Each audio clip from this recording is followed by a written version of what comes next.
nuestro periodista. También tenemos recomendaciones a propósito de lo que vamos a vivir este 18 con el consumo de empanadas, de carnes, de embutidos.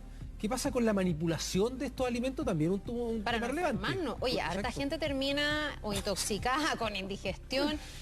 Totalmente. Vamos con Sofía Carrizo, que nos tiene más detalles. Sofía, ¿cómo estás? Muy buenos días. Hola, Sofía. Hola, ¿qué tal? ¿Cómo están? Muy buenos días. Debo decir que el frío no es ningún impedimento para estar ya a modo 18ero. Queda aproximadamente una semana y media ya para las fiestas patrias y sabemos, ustedes lo comentaban, que aumenta, ¿no?, el consumo de la carne en estas fechas, obviamente para hacer diversas preparaciones. La reina del 18, la empanada, anticuchos, un buen asado, por ejemplo los choripanes también, pero es fundamental, ¿no?, comprar un buen producto en un muy buen estado. Pero ¿cómo identificamos si es que el producto, la carne, está bueno o está malo? De todas formas, nosotros hablamos con algunas personas, ¿cómo lo van identificando? Los invito a escuchar las siguientes declaraciones. El que se vea de un color rojizo, que no tenga tanta grasa, en el precio, a veces pregunto la fecha de elaboración, en el pollo que no esté tan aguado, ese tipo de cosas. Más que nada el color, y se ve una carne que está hace mucho tiempo ahí.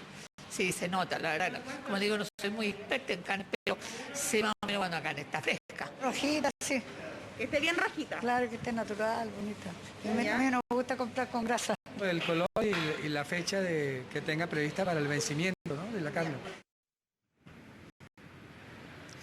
Bueno, ahí estuvimos conversando con algunas personas y ellos nos decían, ¿no?, que la carne esté media rojita, que obviamente no tenga un olor medio raro, pero para hablar respecto a ello, vamos a conversar con la doctora Susan Bueno, académica de la Universidad Católica y como también investigadora del Instituto Milenio.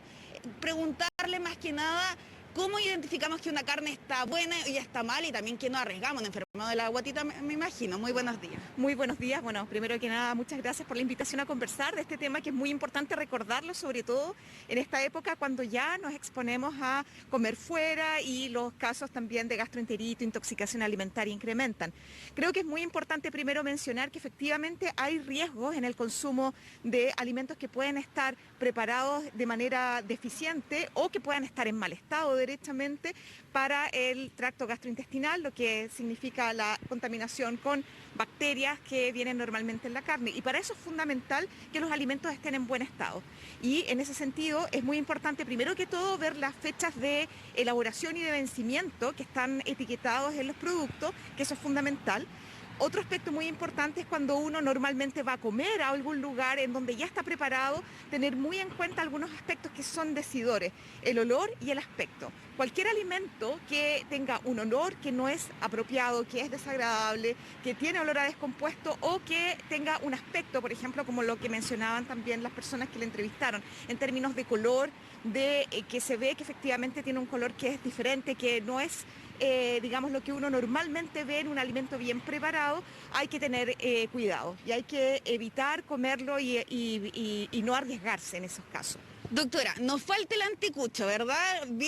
¿Cómo lo preparamos? Por ejemplo, sabemos que hay que mezclar carne con verduras, sabemos que puede existir la contaminación cruzada. ¿Cómo la preparamos quizás para no enfermarnos, verdad? Claro, esa es una excelente pregunta, porque justamente uno de los aspectos que pasa muchas veces en términos de la contaminación con bacterias, por ejemplo, que están presentes en la carne, es cuando juntamos alimentos, por ejemplo, carne cruda, con alimentos que después se consumen crudos, como por ejemplo son las verduras.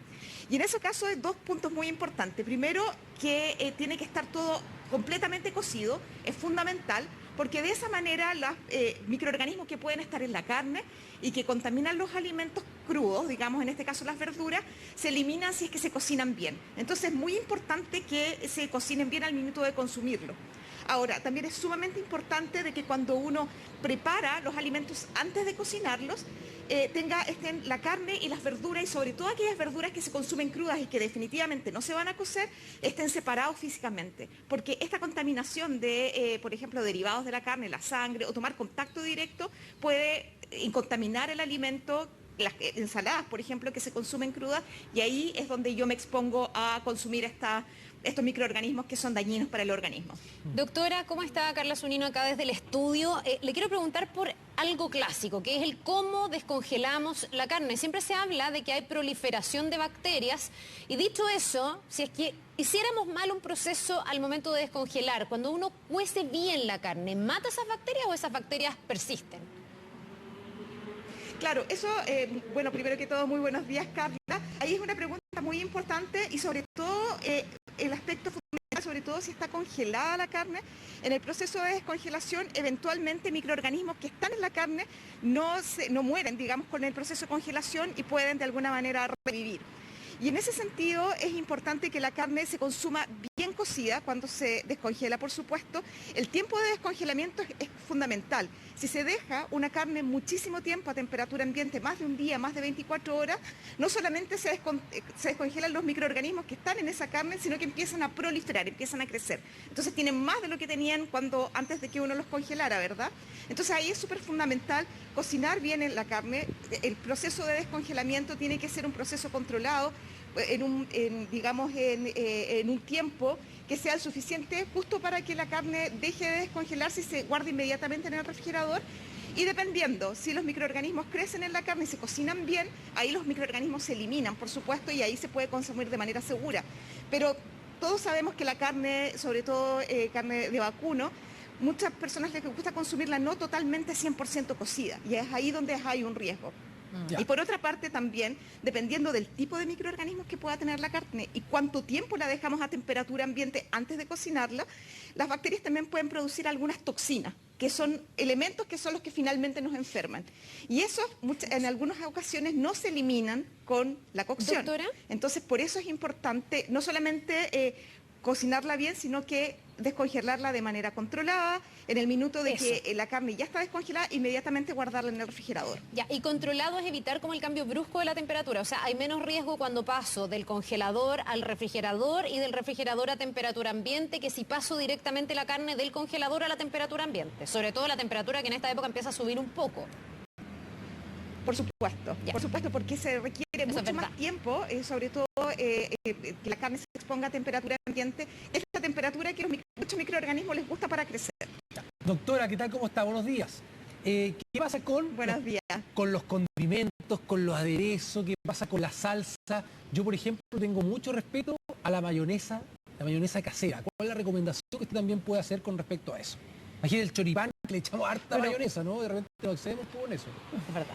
Sí, y sobre todo también algunos alimentos que también se preparan, como por ejemplo el chimichurri o es el pebre, ¿cierto? Ahí el riesgo que se tiene es que son alimentos preparados, que por una parte puede venir el producto base, que es por ejemplo el huevo, o que son algunas verduras que podrían venir contaminadas, pero además ocurre mucho que estos alimentos se dejan a temperatura ambiente. Y eso, nuevamente, son temperaturas que a los microorganismos que están contaminando el alimento y que podrían estar en baja cantidad, empiezan a crecer y a proliferar. Entonces, un alimento que se ha mantenido a temperatura ambiente fuera del refrigerador por mucho tiempo, hay un riesgo mucho mayor. Y por lo tanto es fundamental que este tipo de alimentos preparados se mantengan el menor tiempo posible fuera del refrigerador y solamente cuando se consumen.